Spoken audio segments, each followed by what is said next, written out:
আমার বাবা দুঃসময়ের জন্য কিছু টাকা সরে রাখতে আমাকে চেয়েছিলেন। দুঃসময়ের জন্য কিছু রাখো। আমাদের উচিত দুঃসময়ের জন্য টাকা সঞ্চয় করা।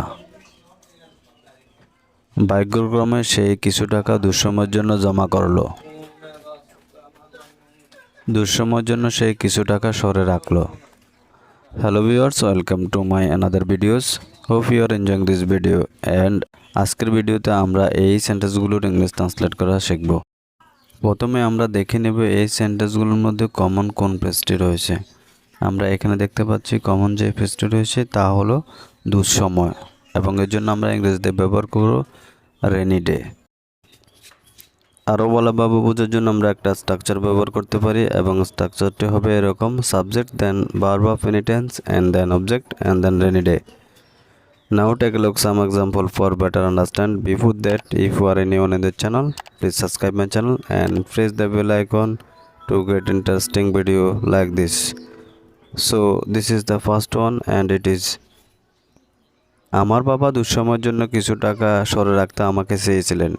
My father wanted me to have some money put aside for a rainy day. দুঃসময়ের জন্য কিছু রাখো। Keep something for a rainy day.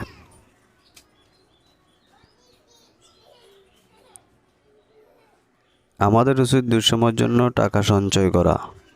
We should save money against a rainy day. ভাগ্যক্রমে সে কিছু টাকা দুঃসময়ের জন্য জমা করলো। Luckily she had saved some money for rainy day. দুঃসময়ের জন্য সেই কিছু টাকা সরে রাখলো। আর এই সেন্টেন্সটি আপনাদের জন্য। That's all for the videos. Hope you are enjoying this video till the end. Please do like, share and comments. Never mistake to subscribe this channel. Thank you once again. Till then, Allah Hafiz.